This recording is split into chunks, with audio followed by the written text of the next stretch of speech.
Salut Team YouTube, c'est Stéphane, bienvenue dans cette nouvelle vidéo. Aujourd'hui, on va parler du surprenant Oppo Find X et du non moins surprenant positionnement de Oppo avec ce smartphone. Je me pose quand même quelques questions. Mais avant, pour ceux qui découvrent la chaîne, je présente des objets high-tech, des smartphones, des applications et je parle de l'actu high-tech sur la chaîne YouTube. Si ça vous dit, vous pouvez vous abonner, liker et activer la cloche pour être notifié à chaque vidéo mise en ligne. Merci beaucoup et bienvenue à tous sur la chaîne. Donc, il y a quelques jours au Louvre, Oppo, qui est un constructeur chinois et qui arrive sur le marché français, a présenté son tout nouveau flagship, le Find X, qui vient faire la part belle au Vivo Nex, qui lui ne sera pas vendu en France. Et là, pour le coup, avec ce Oppo, on sort vraiment des standards que l'on connaît jusqu'à maintenant. Si on fait un tour des specs techniques, le Find X a un écran OLED Full HD+, de 6,42 pouces au format 19/5/9 qui recouvre 93,8% de la face avant. Ça, c'est assez hallucinant. Il est quasiment sans bordure et donc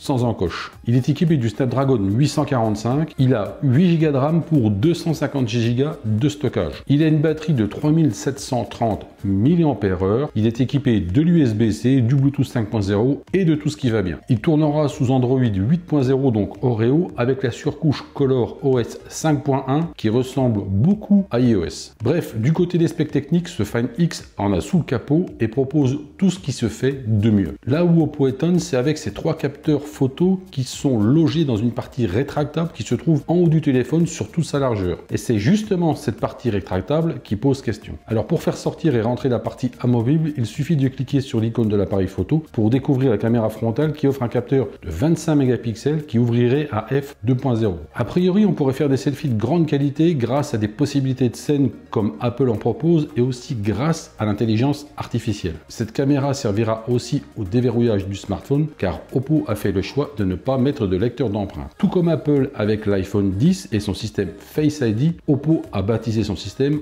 O-Face. En fait, il faudra faire un slide vers le haut, le capteur sortira pour reconnaître le visage et déverrouiller le Find X et il rentrera tout seul. Tout cela se fait ultra rapidement en seulement une demi-seconde. Oppo signale que 15 000 points de reconnaissance en 3D sont utilisés pour ce système. Ils disent aussi que c'est 20 fois plus sécurisé que l'empreinte digitale. Ils n'ont pas pu résister à faire comme Apple avec les Animoji. Ils ont sorti leur Omoji qui, comme Apple, offre la possibilité de s'amuser avec des animaux rigolos. Perso, je pense que ça amuse une fois ou deux et après, on s'en sert plus vraiment. C'est vraiment gadget. Alors, faudra attendre les tests pour savoir si ce capteur avant tiendra toutes ces promesses. Maintenant, à l'arrière, il y a deux capteurs, un de 16 MP qui ouvrirait à f2.0, plus un de 20 MP qui lui ouvrirait aussi à f2.0. Alors le Oppo offre une stabilisation optique, plusieurs possibilités de scène pour optimiser vos photos et aussi en plus l'intelligence artificielle qui vient encore optimiser davantage les photos. Bref, tout un éventail très large de possibilités avec ces capteurs. Alors cette partie rétractable est vendue par Oppo jusqu'à 300 000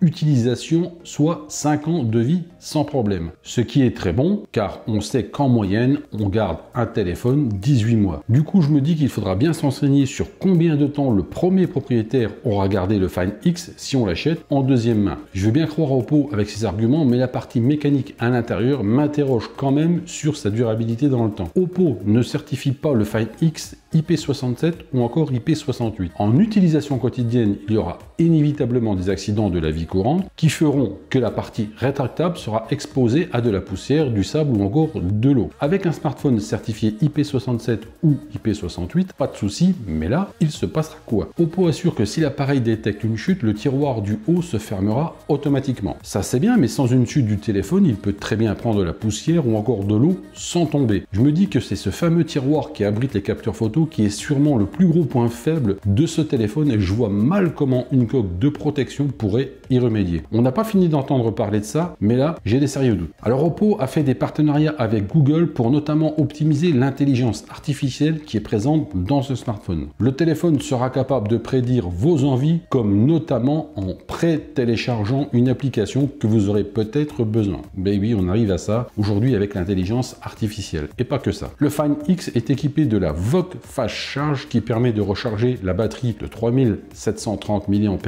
complètement en 1h30. Ça, c'est quand même super intéressant, mais ne soyons pas dupes, c'est aussi pour compenser l'énorme besoin en énergie du Find X. Alors, celui-ci est proposé en deux couleurs, bordeaux rouge et bleu glacier. J'ai vu les photos, franchement, ça a l'air de déchirer. Le prix de ce Oppo est de 999 € et là, je dois dire que c'est surprenant. Je m'explique. Même si le Find X est superbe, qu'il propose quelque chose de révolutionnaire, qu'il est résolument haut de gamme, Oppo n'est pas connu en France. Ils arrivent seulement sur le marché français et je trouve que pour se faire une place, proposer un téléphone à 1000 € d'entrée de jeu pour un constructeur chinois pas connu chez nous est quand même risqué. Je leur souhaite que ça fonctionne, mais encore une fois, pour moi, c'est risqué. Oppo a présenté aussi une autre version en partenariat avec Lamborghini. Alors, sur le dos du téléphone, on retrouve les logos Oppo et Lamborghini. Il reprend toutes les caractéristiques du Find X standard, mais avec 512 Go au lieu de 256 de stockage, et surtout